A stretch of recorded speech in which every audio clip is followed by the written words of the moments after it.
Take a good look at this cargo. To an ordinary observer, it's nothing unusual, just a container loaded with furniture, plumbing parts, and leather goods. But hidden beneath these layers lies something darker. Inside that steel box is a secret worth over 4 billion naira, a secret that tells a chilling story about greed, power, and the invisible hands that profit from Africa's endless wars. On the morning of June 21, 2024, officers at one of Nigeria's busiest ports were conducting what should have been a routine customs inspection. A 40-foot container, registered as M165,396, had just arrived from Turkey. Everything appeared normal at first glance, but as the customs agents began their standard check, the importer suddenly became nervous, attempting to bypass security protocols and speed up clearance. That reaction alone was enough to raise suspicions. This particular container had already been under quiet surveillance for weeks. The Nigerian Customs Service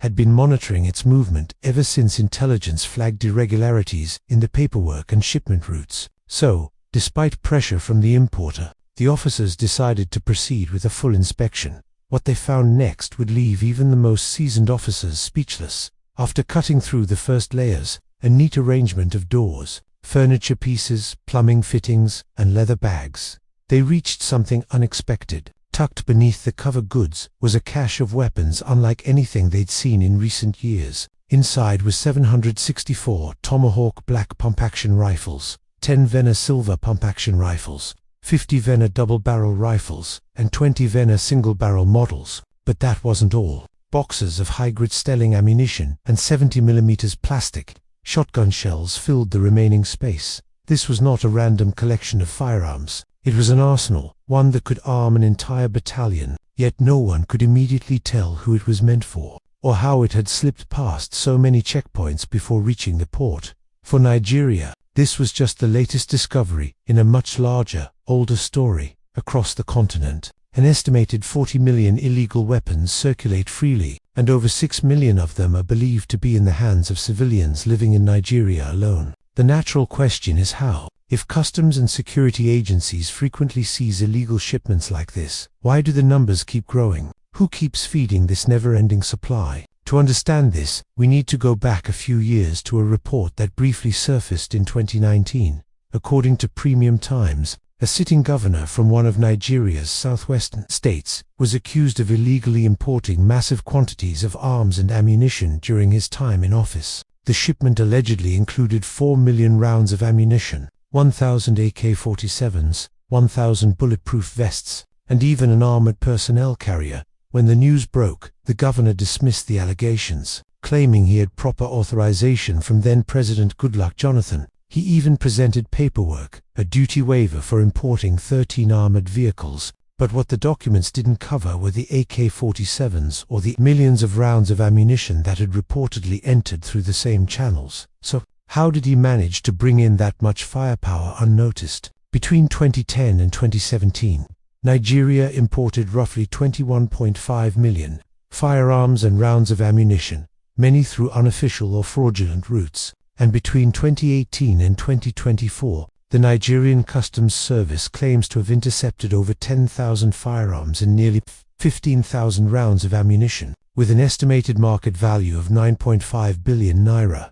But what about the ones that weren't intercepted? Those disappeared into the black market, feeding bandits, militants, insurgents, and private militias across the country. It's not just a Nigerian problem. This is a continental industry, a billion-dollar ecosystem that stretches from West Africa to the Horn of Africa, and down to the Great Lakes region. It's funded by criminal syndicates, corrupt politicians, rogue military officers, and even multinational interests. In 2013, for example, reports emerged that a prison director in Niger had sold his entire armory to Boko Haram, facilitated by a military officer stationed in Mad. Elsewhere, weapons meant for peacekeeping operations in Somalia were mysteriously diverted to militant groups in the north. It's a vicious cycle. Insecurity fuels demand for weapons, weapons fuel more violence, and violence creates opportunities for profit.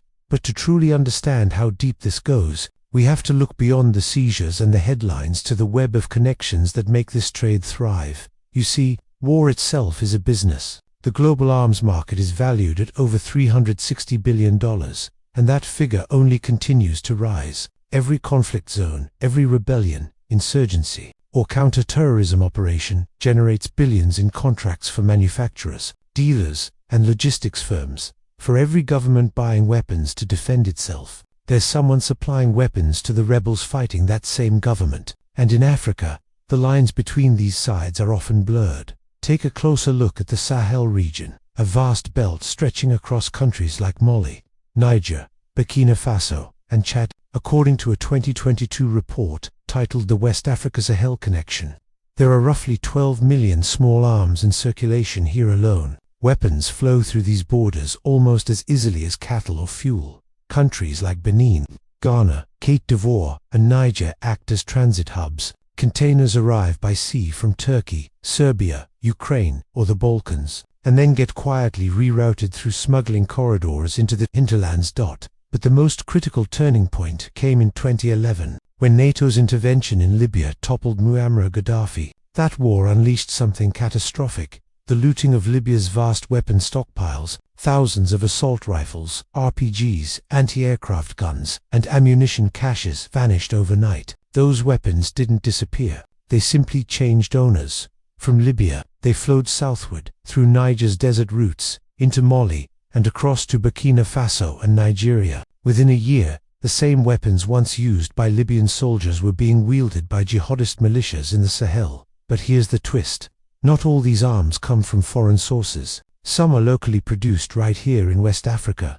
In Ghana, local blacksmiths manufacture an estimated 200,000 illegal firearms every year. They're often crude but functional: handmade pistols, single-shot rifles, and shotguns that cost as little as $9 to produce. These weapons are then sold to traffickers, who move them across borders and supply everything from criminal gangs to insurgent cells. An AK-47, for example, might cost anywhere between $90 and $150 at source, but by the time it travels through intermediaries, smugglers, and corrupt officers, its price skyrockets. In northern Mali, it can fetch up to $1,300. In Nigeria, about $2,500, and according to Nigeria's National Security Advisor, by 2024, the black market price had risen to $5 million, roughly $3,000 per rifle. But even at that price, the demand hasn't slowed. Why? Because the trade is self-sustaining. Every attack, every act of terror, creates new buyers. And here's the shocking part: not all these weapons are smuggled in. Some are stolen directly from government stockpiles. A 2022 report by the Office of the Auditor General revealed that nearly 180 firearms had gone missing from Nigerian police armories in 2019.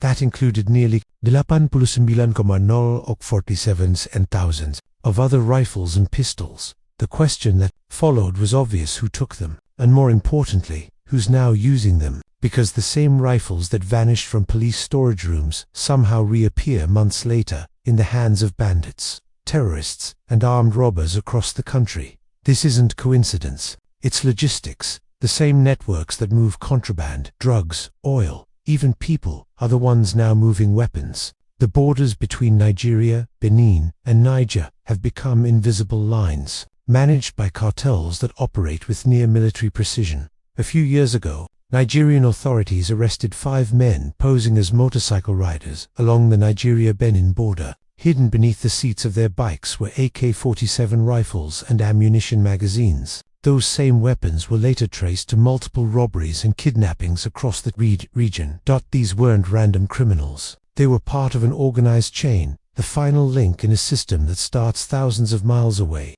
in a shipyard, factory, or political office. In May 2017, customs officers at the Lagos port discovered another massive shipment: 1,100 pump-action rifles, disguised as wash basins and doors. By 2021, intelligence agencies estimated that there were at least 6.2 million illegal firearms already in civilian hands across Nigeria, and that number has only grown since then. Between 2022 and May 2023, Nigerian military and customs units intercepted over 385,000 firearms and ammunition rounds, while another 66,000 were seized in just the first 4 months of 2024. But for every container intercepted, several more slip through unnoticed. And each of those shipments fuels a war somewhere. a massacre in a remote village, an ambush on a military convoy, or a wave of kidnappings along a highway. So where exactly are these weapons coming from? And who's controlling the flow? Because when you follow the trail closely enough, the line between crime and government begins to blur.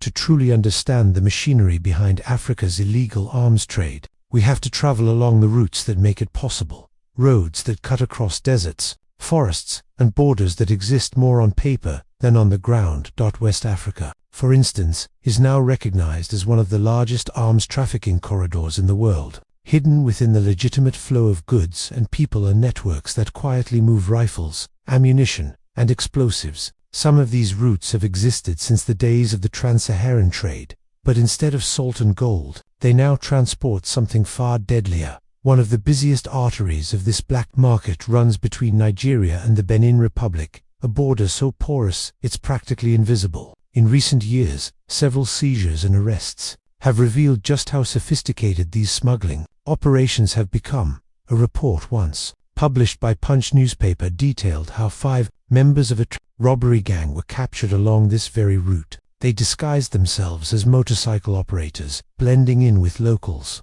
hiding AK-47 rifles and loaded magazines beneath the seats of their bikes. What at first looked like petty criminals turned out to be couriers for a much larger network that stretched from Lagos to Niamey. Each weapon they carried was traceable, not just to a single smuggler, but to a chain of handlers, brokers, and financiers. These were the end users of arms that had entered the country years earlier, through ports or borders unchecked. This was no isolated case. Back in 2017, the Customs Service uncovered 1,100 pump-action rifles hidden inside containers labeled as wash basins. A year later, another 470 rifles were seized from similar shipments. It was no coincidence. These were pieces of a continuous supply line, feeding a market that never sleeps. By 2024, the Nigerian military estimated that over 6 million illegal weapons were circulating among civilians, a number that continues to rise despite dozens of reported seizures.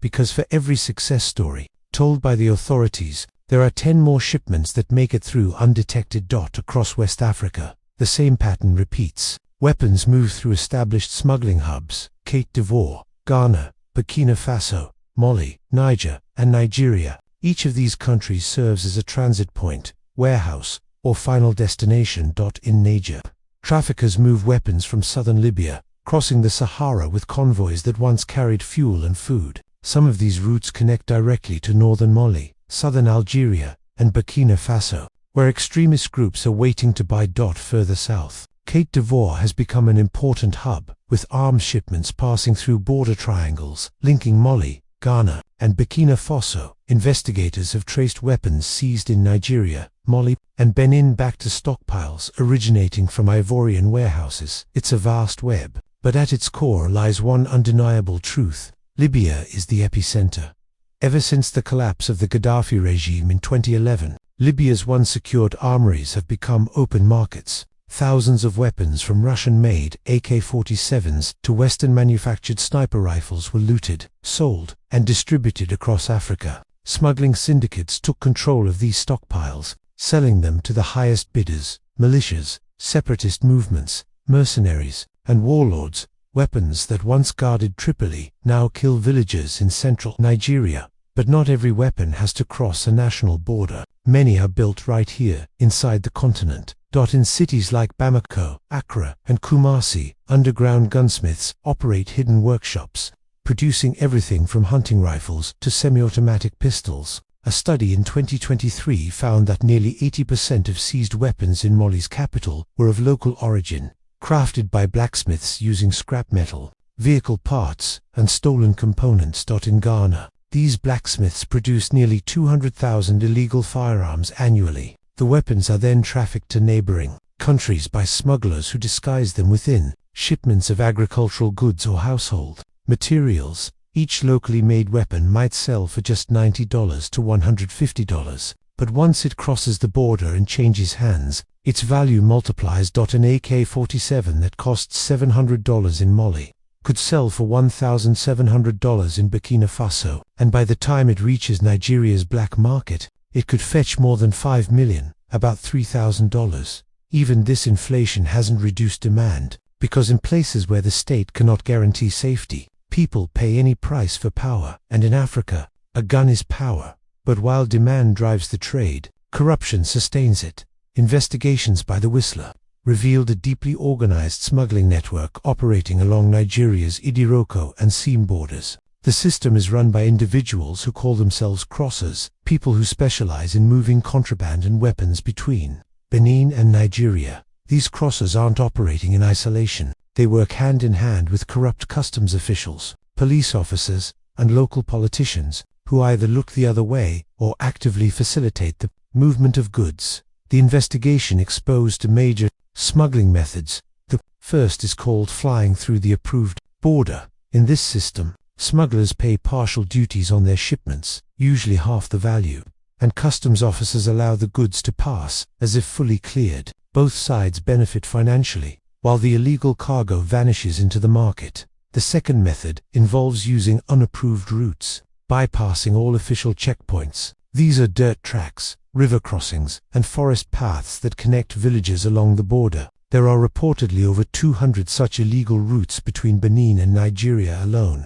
A customs officer interviewed anonymously admitted that it's nearly impossible to monitor them all. But the truth is, many of those routes are intentionally left unmonitored. They're too valuable to shut down. Some customs officers even create fake clearance papers and manipulate vehicle registration numbers to make smuggled goods appear legitimate. With these documents, trucks loaded with contraband, or even weapons, can drive past checkpoints unchallenged. Behind this corruption lies a powerful alliance of interests: politicians who rely on these networks for campaign funding, security officials who earn from each shipment, and businessmen who profit from the chaos. According to trackcur.in, several local smuggling syndicates have formed structured associations, appointing leaders who negotiate directly with officials to maintain peace. They're not criminals hiding in the shadows, they're businessmen with uniforms and influence, and when those at the gate are part of the crime, no wall is high enough. But even beyond these organized rings,